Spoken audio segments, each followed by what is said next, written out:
This is an ideal loss if you're the Bulls. Like, obviously, I always like seeing my team win, and when they battled so hard as they did in this game, playing at Madison Square Garden, the mecca of basketball, 2 opportunities to win the game, you hate to see them lose like that in a game that was right there to win. But I think we can all agree, even for someone who has always been against tanking, myself, but we're at this point in the season where it now behooves the Bulls to start stacking up L's. But if you're the Bulls, and maybe I shouldn't say the Bulls because the team themselves want to win, but Bulls fans, this is a loss you want to see. A competitive game on the road against one of the best teams in the Eastern Conference. The young guys showed up well, they played hard and fought back, even when it looked like the Knicks were going to run away with it. Hell, even in overtime, when the Knicks took that 7-point lead and it looked like the Bulls were going to fall in a valiant effort, but they ended up getting back into it and actually having a shot to win it at the buzzer.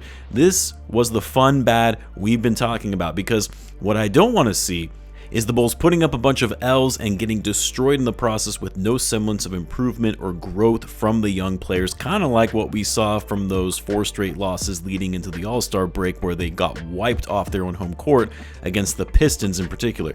I'm sure having an extended break, the guys having a chance to practice, especially the new players getting a little more familiarized with the system, but there was clearly a new edge, a new spirit and fight in these guys coming into this game that we hadn't seen before. Not saying it was a perfect game, and there were a few bad stretches, and overall the Bulls shot the ball pretty poorly, less than 40%. The final 2 possessions to win the game, both in regulation and in overtime, which I'll get to, were not the best, but what they did do was they held their own defensively. They still moved the ball well, they kept up the pace, and they were able to get more shots up to stay within this game. The compete level was there, which is not something you could say what we saw from this team prior to the All-Star break.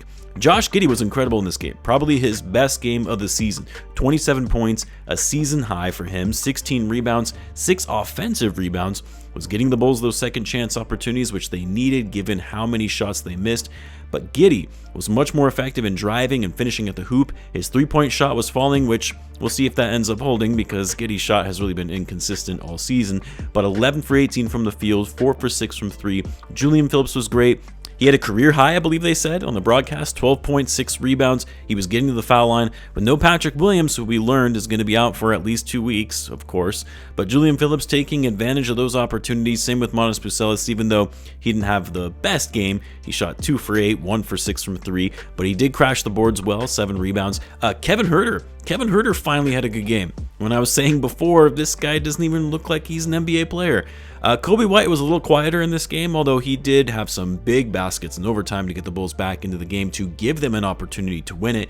Lonzo Ball, I mean, as I've said so many times, the Lonzo effect is real, and you can see how different this team looks when it comes to the compete level when he's in the lineup. And man, you have to respect just how hard he plays when he's out there. Like, you always kind of hold your breath when you see him diving for loose balls or fighting through a screen given his injury history, and I respect the hell out of him for not letting his injuries get to his head. He's not worried about re-aggravating his knee, which I would totally understand if he did, considering the man nearly had a career-ending injury and was out for 2.5 years. But nah, he doesn't care. He just competes, he hoops, and I love it.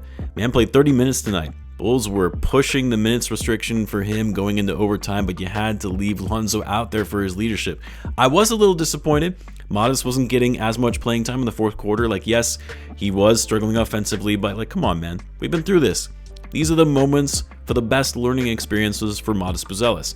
But they did bring him in during overtime to give Lonzo a breather, and that made me happy because he actually made some good plays in OT, especially that rebound where he had Towns and Achua all over him and was able to maintain the possession despite the Knicks trying to snap the ball out of his hands. Now, when it comes to those 2 game-winning shots, not winning shots, but could have been winning shots, the first one in regulation, I mean, first and foremost, this is a team that at the moment doesn't have a good guy to really take those types of shots. No more DeMar, no more Zach. You've got some great shooters, but there really isn't a clear hierarchy of who's going to be taking the last shot, a game-winning shot. So naturally, it's not going to go over well, as you would expect. However, Vucevic cannot get rejected by Mikal Bridges like that on the final shot of a game. It was a great inbounds pass by Lonzo. The Bulls played it perfectly to get the switch on to Vooch for the mismatch on Mikal Bridges, posted up well. that's got to be an easy finish over a smaller Mikal Bridges. And then the final possession in overtime, I mean, I'm not going to blame Vooch for that as much, even though he took that last shot. That obviously fell short. Kobe's got to take that shot at the top of the key. Dribbled way too much to create separation or try to create separation or find an open man, and waited a little too long and too late of a pass into Vucevic. Give the Knicks credit. They played great defense and executed those final possessions well. But yeah, I'm sure the Bulls would want to have those possessions back with some better execution. But anyway, what can you do? For me, it was at least an entertaining game, something I couldn't say about some of those games prior to the break. So yeah, I know this post-game video was a little short. I'm out of town visiting my family, so trying to be mindful of that and being present while I'm here with them. Anyway, let me know what you guys thought of the game. Let me know in the comments. As always, be sure to subscribe, and I'll see you in the next one.